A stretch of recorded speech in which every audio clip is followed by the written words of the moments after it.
കരിപ്പൂർ വിമാനത്താവളത്തിലെ രസ നിർമ്മാണത്തിന് സംസ്ഥാന ജിയോളജി വകുപ്പ് അനുമതി വൈകിപ്പിക്കുന്നതായി കേന്ദ്ര സർക്കാർ.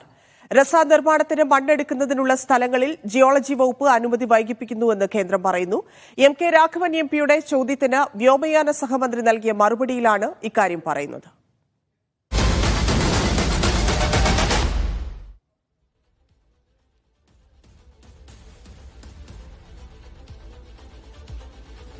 മുഹമ്മദ് അസ്ലം ചേരുന്നുണ്ട്. അസ്ലം, എന്തുകൊണ്ടാണ് ഖനനാനുമതി കേരളം നൽകാതിരിക്കുന്നത്? ധന്യ, കരിപ്പൂർ വിമാനത്താവളത്തിന്റെ വികസനവുമായി തൊട്ട് ഏറ്റവും പ്രധാനപ്പെട്ട ഒരു നിർമ്മാണമാണ് റെസൈഡ്, അതായത് റൺവേ ആൻഡ് സേഫ്റ്റി ഏരിയ. ഇത് വർദ്ധിപ്പിക്കാത്തത് കൊണ്ടാണ് ഇവിടെ വലിയ വിമാനങ്ങൾക്ക് ഇറങ്ങാൻ തടസ്സം നിൽക്കുന്നത്. ഹജ്ജ് ഉൾപ്പെടെയുള്ള വിഷയങ്ങളിൽ വലിയ തടസ്സമായി നിൽക്കുന്നത് ഇത് തന്നെയാണ്. ഇതിൽ ഇപ്പോൾ നിർമ്മാണത്തിൽ ഇതുമായി ബന്ധപ്പെട്ട് അവിടെ മണ്ണ് അടിക്കുന്നതിന് വേണ്ടി 75 സ്ഥലങ്ങളിലാണ് അനുമതി ലഭിച്ചിട്ടുള്ളത്. അവിടെ പരിസ്ഥിതി അനുമതി ലഭിച്ചെങ്കിൽ പോലും ഇപ്പോൾ ജിയോളജി വകുപ്പ് അവിടെ 75 സ്ഥലങ്ങളിൽ നിന്ന് 3 സ്ഥലങ്ങളിൽ നിന്ന് മാത്രമേ മണ്ണെടുക്കുന്നതിനുള്ള അനുമതി നൽകിയിട്ടുള്ളൂ. ഇത് സംസ്ഥാന ജിയോളജി വകുപ്പ് വൈകിപ്പിക്കുന്നു എന്നുള്ളൊരു വളരെ ഗുരുതരമായ ഒരു പരാമർശമാണ് ഇപ്പോൾ പാർലമെന്റിൽ കേന്ദ്ര വ്യോമയാന സഹമന്ത്രി മുരളീധർ മോഹോൾ നൽകിയിരിക്കുന്നത്. എം.കെ. രാഘവനാണ് സംബന്ധിച്ചുള്ള ചോദ്യം, എന്തുകൊണ്ടാണ് റിസ നിർമ്മാണം വൈകുന്നത് എന്ന കാര്യത്തിൽ ചോദ്യം ഉന്നയിച്ചപ്പോഴാണ് ഇക്കാര്യത്തിൽ മറുപടി നൽകിയത്. എം.കെ. രാഘവൻ എം.പി ഇതിൽ വളരെ രൂക്ഷമായ വിമർശനം സംസ്ഥാന സർക്കാരിനെതിരെ ഉന്നയിക്കുന്നുണ്ട്.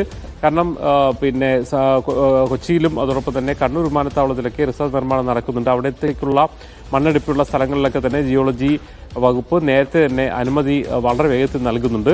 സംസ്ഥാനത്തിലെ കരിപ്പൂർ വിമാനത്താവളത്തിലേക്കുള്ള മണ്ണെടുപ്പിന് മാത്രം ജിയോളജി വകുപ്പ് വൈകിപ്പിക്കുന്നതിന് പിന്നിൽ കരിപ്പൂരിനോടുള്ള കോഴിക്കോട് വിമാനത്താവളത്തിലുള്ള വിവേചനമാണ് എന്ന് പറയുന്നു. കാരണം കരിപ്പൂർ വിമാനം കൂടുതൽ പ്രവർത്തനക്ഷമമാകുന്നതോടുകൂടി അതിന്റെ ക്ഷീണം വരിക സ്വാഭാവികമായിട്ടും കണ്ണൂർ വിമാനത്താവളത്തിലായിരിക്കും.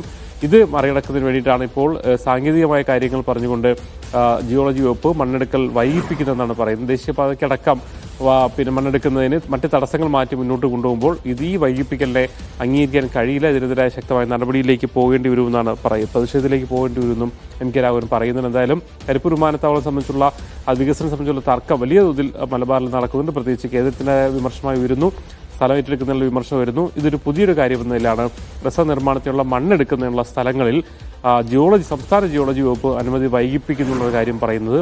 ഇത് പാർലമെന്റിൽ കൂടി വന്ന സാഹചര്യത്തിൽ സ്വാഭാവികമായിട്ടും സംസ്ഥാനത്തിന്റെ പ്രതികരണം വരും ദിവസങ്ങൾ വരുമെന്നാണ് പ്രതീക്ഷിക്കുന്നത്. ശരി അസ്ലം, കേരളവും കേന്ദ്രവും പരസ്പരം പഴിചാരുകയാണ് കരിപ്പൂർ വിമാനത്താവളം വികസനവുമായി ബന്ധപ്പെട്ട്.